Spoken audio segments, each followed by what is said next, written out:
Good morning friends. Mishra sir mining class Dhanbad में पुनः आपको स्वागत है। पिछले क्लास में मैंने लेजिस्लेशन सब्जेक्ट के क्वेश्चन पेपर जो गत वर्ष में आए हुए थे उनके बारे में डिस्कस किया और अपलोड किया वीडियो में। अब आज के क्लास में, आज के वीडियो में मैं आपको अपलोड करने वाला हूं। अपलोड कर दिया हूं कहने का मतलब आप जब देखिएगा तो अपलोड किया हुआ होगा, जिसमें विनिंग एंड वर्किंग जो सब्जेक्ट है, जो कि फर्स्ट क्लास, सेकंड क्लास या ओवरमैन या माइनिंग सरदार की जो सिलेबस है और साथ में जो उसके क्वेश्चंस हैं उसमें देखिएगा ये सभी प्रश्न आए हुए हैं या उसके सिलेबस में ये कंटेंट्स दिए हुए हैं दोस्तों। तो तैयार हो जाइए, हम लोग जो गत वर्ष आए हुए क्वेश्चन है उसके बारे में पढ़ते हैं दोस्तों, विनिंग एंड वर्किंग सब्जेक्ट के लिए। जिसमें पहला क्वेश्चन कहता है दोस्तों कि ये जो लिखी हुई है इसको मिटा देता हूं दोस्तों। यहां जो पहला क्वेश्चन है दोस्तों देखिएगा, ये जो रिलेटेड है, कौन सा इंस्टीट्यूट से रिलेटेड है, वो इंस्टीट्यूट को हम लोग उसके कीवर्ड और की नंबर को पढ़ेंगे। अपना ये जो प्रश्न है देखिए, पहला नंबर क्या कहता है, periodic examination of shaft, incline and other outlets. Option A, option B, option C, option D, option E दिए हुए हैं। यहां पर तुरंत आपके दिमाग जाना चाहिए कि जो रेगुलेशन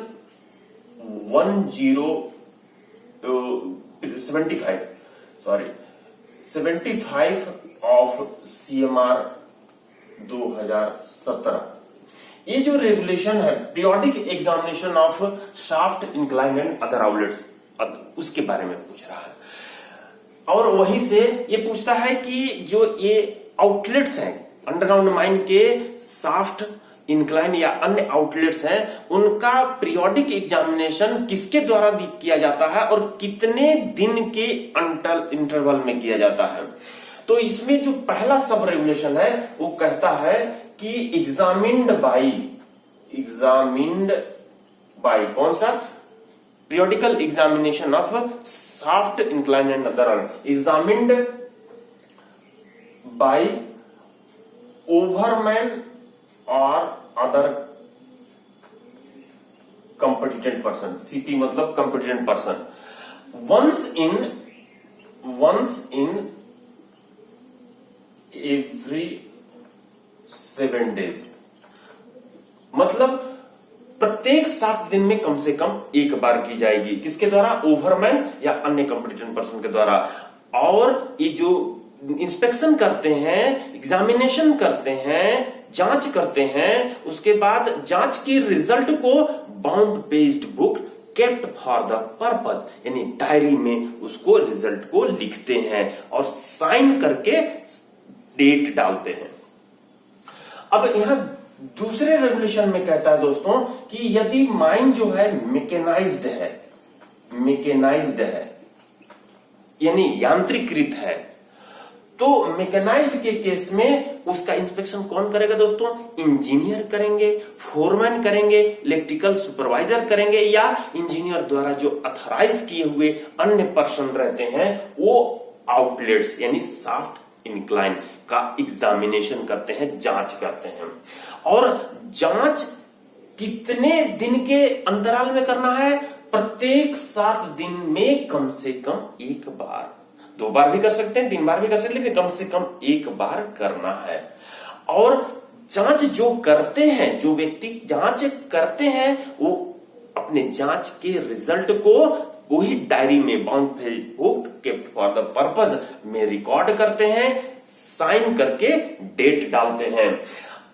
अब तीसरे नंबर में कहता है दोस्तों कि काउंटर साइंड, तीसरे नंबर में कहता है counter signed, checked and counter signed, ये तीसरे नंबर की हो गई।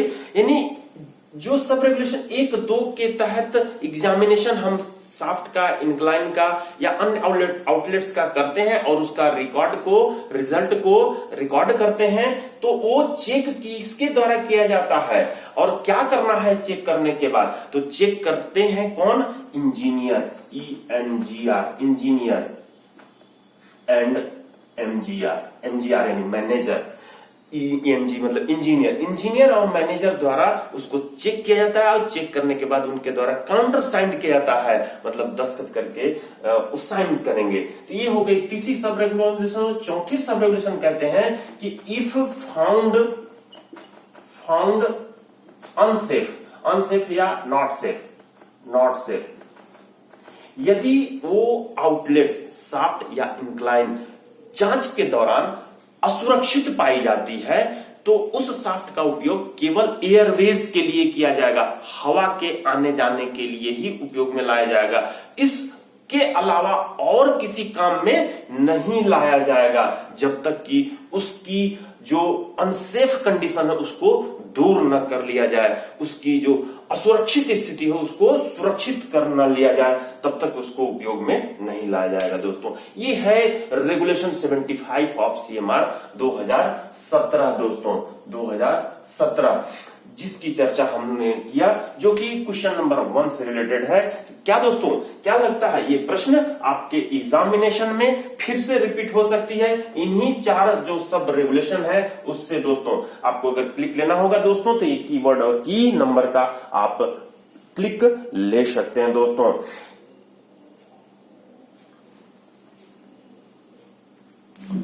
ठीक है दोस्तों, मैं इसको मिटाता हूं इस ओर मैं फिर से जो नेक्स्ट क्वेश्चन है उसको एक्सप्लेन करने के लिए जगह ब्लैंक कर रहा हूं मिटा करके। क्वेश्चन 2 को पढ़ते हैं दोस्तों। क्वेश्चन 2 क्या कहता है? क्वेश्चन 2 कहता है कि अंडरग्राउंड माइन का जो डेवलपमेंट डिस्ट्रिक्ट है उसका गैलरी का साइज दिया हुआ है 4.8 मीटर इंटू 2.4 मीटर। जैसे ही ये दिया रहेगा तो आपको ये समझना है कि जो ज्यादा बड़ी संख्या है वो चौड़ाई है गैलरी की और कम जो है वो ऊंचाई है, यानी हाइट है ये 2.4 मीटर और विड्थ है 4.8 metre. Pull in every blast, यानी एक ब्लास्ट करने के बाद या प्रत्येक ब्लास्ट में कितना फेस आगे बढ़ रहा है उसको हम लोग पूल कहते हैं। पूल 1.2 मीटर है। डेंसिटी ऑफ कोल, कोयला का डेंसिटी कितनी है, घनत्व कितना है उसकी बात किया हुआ है, जो कि 1.4 टन पर क्यूबिक मीटर। डेंसिटी का यूनिट टन पर क्यूबिक मीटर होता है। Number of blast in every shift, एक शिफ्ट में कितना ब्लास्ट किया जा रहा है उसकी संख्या 6 फेस दिया हुआ है। साथ में ओएमएस दिया हुआ है 2.5। यहां ओएमएस का मतलब समझना होगा दोस्तों, O for output, M for man, S for shift. Output पर मैन पर शिफ्ट इसको बोलते हैं। इसका मतलब क्या हुआ दोस्तों? इसका मतलब हुआ कि एक शिफ्ट में एक आदमी पर कितना कोयला निकल रहा है वो कहलाता है आउटपुट पर मैन पर शिफ्ट। अब यहां पूछता क्या है दोस्तों? एवरेज मैन पावर पर शिफ्ट, एक शिफ्ट में कितनी एवरेज मैन पावर है उसकी पूछ रहा है दोस्तों। तो आपको ओएमएस का सबसे पहले फॉर्मूला आपको जानना होगा दोस्तों। ओएमएस आउटपुट पर मैन पर शिफ्ट। आउटपुट पर मैन पर शिफ्ट के लिए आपको यहां पर man power in a shift जो एक्चुअली में पूछा है average man power, average man power in one shift. ये हम लोग नीचे में देंगे, मैन पावर से यानी डिवाइड करना है। ऊपर में क्या रहेगा? Coal produce in a shift, coal produce in a shift. तो यहां पर एक शिफ्ट में कितना कोयला प्रोड्यूस हो रही है उसको निकालना है दोस्तों। ये जो फॉर्मूला है ओएमएस का है, इसको आपको याद रखना है। इसके लिए इस जो एवरेज मैन पावर पूछा है तो इसको यहां कर लेते हैं, ओएमएस को यहां डाल देते हैं। तो देखिएगा यहां पर इसको ले आते हैं तो एवरेज मैन पावर, इस शिफ्ट की ही बात कर रहे हैं तो एवरेज मैन पावर ये कैसे निकलेगी? इसको यहां कर दीजिए, इसको यहां कर दीजिए। कोल प्रोडक्शन ऊपर में ही लेना है, coal production in a shift और यहां पर रहेगी ओएमएस। चलिए दोस्तों, पोल प्रोडक्शन आपको सबसे पहले निकालना है। पोल प्रोडक्शन इन शिफ्ट निकालने के लिए जो आपकी विड्थ ऑफ गैलरी है इंटू हाइट ऑफ गैलरी है इंटू पुल है, ये इससे वॉल्यूम निकलेगी दोस्तों। वॉल्यूम कैसे निकलेगी? आप अगर 3 डायमेंशन पिक्चर देखें गैलरी का, तो ये हो गई सामने से दिखाई देने पर फेस, और जो पुल होगी वो कुछ इस तरीके से होगी। ये अपन लोग दिखा सकते हैं इस तरीके का। ये जो है आपका 4.8 मीटर है, और जो आपका हाइट है वो 2.4 मीटर है, और जो पुल हो रही है, पुल हो रहा है वो है कितना? 1.2 मीटर। तो इस तरह से इसका आयतन जो निकलेगा, चौड़ाई गुणे ऊंचाई गुणे गहराई, ये निकल गए। अब इसको टन में निकालना है तो हम यहां पर रूफ रॉक डेंसिटी से मल्टीप्लाई कर देते हैं। ये एक ब्लास्ट में कोयला कितना निकला, ये निकल गए। साथ में जब हम लोग नंबर ऑफ फेज की गुणा कर देते हैं, नंबर ऑफ ब्लास्ट इसकी गुणा कर देते हैं और डिवाइड कर देंगे ओएमएस से, तो अपना जो है वैल्यू निकल आएगा। इसको मिटा देता हूं दोस्तों। इसमें जो टर्मिनोलॉजी है उसको आपको जानना बहुत जरूरी है। शायद आपको क्लिक करने की जरूरत पड़ेगी तो क्लिक कर सकते हैं। यहां पर वेयर करके अपन लोग लिख देते हैं। W क्या है? विड्थ है इन मीटर। H क्या है? Height in metre. P क्या है? Pool in metre. डेल क्या है? Density of pole in ton per metre cube. तो ये 4 टर्म है जिसको आप लिखेंगे दोस्तों। क्लिक करनी होगी तो क्लिक कर लीजिए। मैं यहां पर इसको मिटाने वाला हूं दोस्तों, क्योंकि इसका कैलकुलेशन करके आपको बताना है कि इसकी आंसर कितनी आएगी। तो ये दोस्तों क्लिक कर लीजिए। अब यहां पर जो है इसकी वैल्यू को पुट करते हैं दोस्तों। इसकी वैल्यू जो है, विड्थ कितना दिया है? 4.8 मीटर दिया हुआ है। हाइट कितना दिया हुआ है? 2.4 मीटर दिया हुआ है। 2.4 मीटर दिया हुआ है। अब यहां पर पुल कितनी है? P फॉर पुल देख रहे हैं कि 1.2 मीटर है। इससे इतना से करेंगे तो ये वॉल्यूम निकल जाएगी। साथ में डेंसिटी कितनी है? डेंसिटी यहां पर दिया हुआ है दोस्तों 1.4 टन पर क्यूबिक मीटर, तो 1.4 से गुणा करेंगे। साथ में नंबर ऑफ ब्लास्ट कितना हो रहा है? नंबर ऑफ ब्लास्ट हो रहा है 6, तो 6 फेस ब्लास्ट हो रहा है, तो 6 कर दिए। और ओएमएस कितना दिया हुआ है दोस्तों? ओएमएस 2.5 दिया हुआ है, तो 2.5 की वैल्यू को रख दिए। अब इसको हम लोग कैलकुलेटर से या सिंपल जो गुणा करके उससे भी आप कर सकते हैं। तो देखते हैं गुणा करने पर कितना आता है। कितना दोस्तों? 4.8 इंटू 2.4 इंटू 1.2 इंटू 1.4 इंटू 6, ये हो गए 116 मैच कर लीजिएगा। 1216 और डिवाइड करना है 2.5 से, तो इसको डिवाइड कर देते हैं 2.5 से। ये आ गई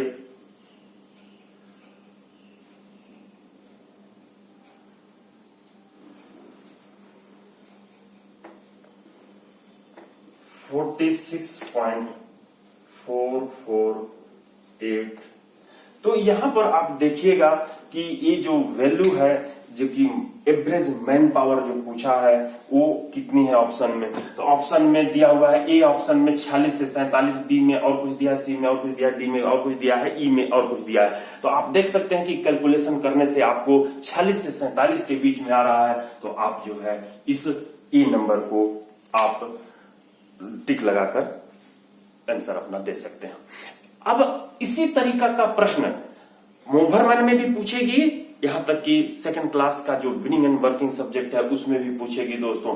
तो इस तरीके का जो प्रश्न है जो मैं समझाया हूं, हमारे फिजिकली जो क्लास लगती है उसमें आकर के भी आप इसी तरह का और प्रश्न जो है समझ सकते हैं, प्रैक्टिस करवा सकते हैं, मेरे द्वारा चेक करवा सकते हैं, या तो अपने इस वीडियो को देखने के बाद जो कमेंट बॉक्स है उसमें कमेंट देख करके मेरे से प्रश्न पर डिस्कस कर सकते हैं दोस्तों। आगे बढ़ते हैं दोस्तों। आगे बढ़ने के पहले इसको मिटा देता हूं दोस्तों। आपकी इसके टर्मिनोलॉजी ध्यान में रखना होगा, फॉर्मूला याद रखना होगा। ये हो गए। अब हम लोग प्रश्न नंबर 3 की ओर आते हैं। प्रश्न नंबर 3 क्या कहता है? क्वेश्चन नंबर 3 देखिएगा दोस्तों। In a drum winding, underground mine के लिए जो शाफ्ट रहती है उसमें वाइंडिंग आदमी को लाने ले जाने के लिए या फिर जो है मटेरियल को लाने जाने के लिए क्या रहता है? वाइंडिंग सिस्टम बनाई जाती है, डोली ऊपर नीचे आता जाता है। उसमें एक प्रकार है ड्रम वाइंडिंग।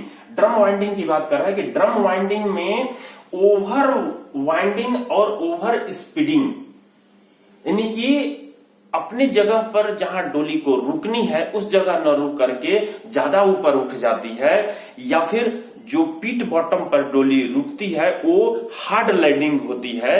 तो उस केस में ओवर वाइंडिंग की घटना घटती है। और ओवर वाइंडिंग को रोकने के लिए, प्रिवेंटिंग करने के लिए कौन सा इक्विपमेंट यूज किया जाता है? ये क्वेश्चन नंबर 3 में दिया है हुआ है। कौन सा इक्विपमेंट यूज किया है? उसमें दिया हुआ है सेफ्टी हुक।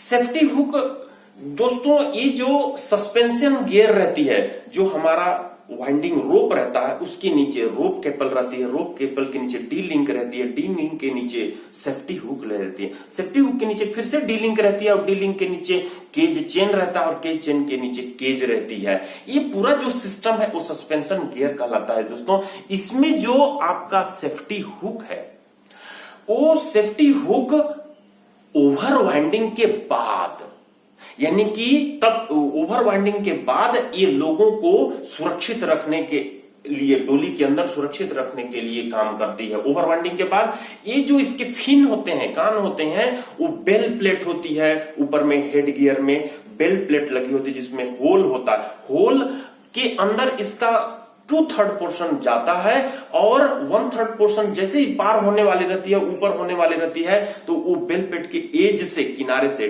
टकराती है और इसकी चौड़ाई और खुल जाती है, लंबी हो जाती है, जो कि बेल प्लेट पर इस तरीके से वो टिक जाता है। कौन कौन टिकता है? सेफ्टी हुक, रोप केबल सहित रोप जो है ऊपर निकल जाता है और टिक जाती है उस बेल प्लेट पर। क्या क्या? Safety hook, D link, cage chain और केज उसके ऊपर टिकी रहती है। तो ये जो सेफ्टी हुक है किस काम में आती है? ओवर वाइंडिंग के बाद लोगों को या जो डोली है, केज है, उसको सुरक्षित रखने में। इसी तरह से और भी इसमें इक्विपमेंट दिए हुए हैं जिसके टर्म्स आपको क्या काम करते हैं उसका फंक्शन याद रखना होगा दोस्तों।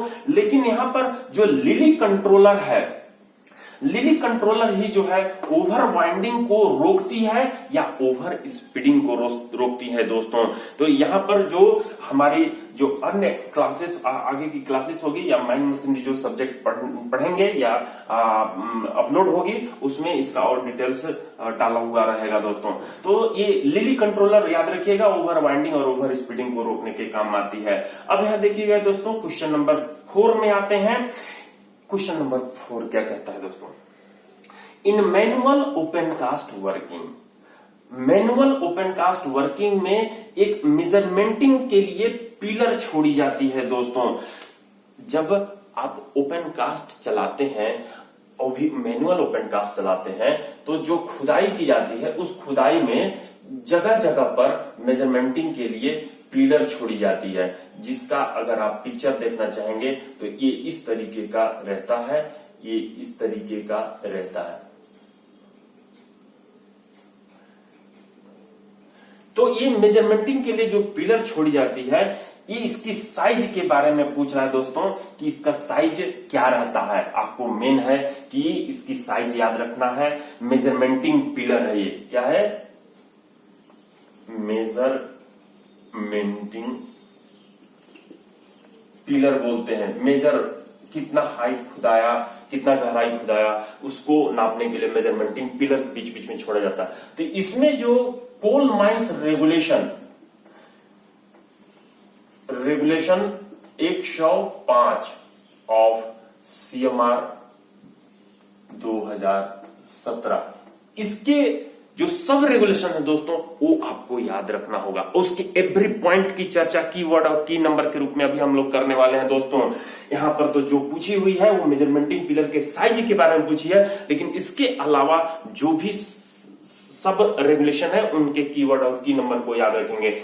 यहां पर देखिए, ये प्रश्न लेजिस्लेशन के सब्जेक्ट में भी पूछी जा सकती है, ये प्रश्न रीडिंग एंड वर्किंग सब्जेक्ट में भी पूछी जा सकती है, चाहे वो फर्स्ट क्लास का एग्जाम हो, चाहे सेकंड क्लास का एग्जाम हो, चाहे ओवरमैन का हो या फिर माइनिंग सरदार का हो। इसमें आपको समझना होगा कि मेजरमेंटिंग पिलर किसको कहा जा रहा है। जब आप ओपन कास्ट माइन खुदाई करते हैं, मैन्युअली करते हैं, तो उसमें पिलर एक छोड़ा जाता है नापने के लिए, मेजरमेंटिंग के लिए। तो इसकी हाइट कानून में कहता है दोस्तों, कौन से सब रेगुलेशन 2 में, सब रेगुलेशन 2 में, एक की चर्चा बाद में करते हैं। इस सब रेगुलेशन 2 में कहा गया है कि इसकी जो हाइट है वो 2.5 मीटर से अधिक नहीं होगी। ये सिंबल दोस्तों याद रखिएगा, अधिक नहीं का है।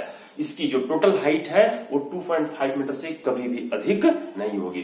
दूसरी चीज ये कहता है कि जो इसकी हाइट, अगर जब भी अगर इसकी हाइट HEIGHT हाइट 1.25 मीटर से अधिक होती है, हाइट जब भी 1.2 मीटर से अधिक होती है, देन इसका जो बेस होगा, बेस मतलब आधार, जो कि सर्कल के जैसा हो सकता है, रेक्टेंगल के जैसा हो सकता है, तो बेस जो होगा वो 1.5 मीटर 1.5 मीटर से कम नहीं होगा। से कम नहीं होगा के लिए हम लोग ये इस टाइप का सिंबल डालते हैं और इसको धर के काट देते हैं, तो इसको बोलते हैं कि बेस जो है 1.5 मीटर से कम नहीं होगा दोस्तों। ये कहा है आपका मेजरमेंटिंग पिलर के बारे में। उसके साथ साथ जो सब रेगुलेशन 1 कहा है वो कहता है कि मुर्रम, ग्रेवेल एक्सेट्रा जो लूज मटेरियल्स रहते हैं उसमें अगर आप खुदाई कर रहे हैं तो उसकी हाइट 1.5 मीटर से अधिक नहीं होगी। हाइट उसकी बेंच की जो हाइट होगी 1.5 मीटर से अधिक नहीं होगी। और स्लोप जो है आपको 45 डिग्री एंगल से अधिक नहीं होगा।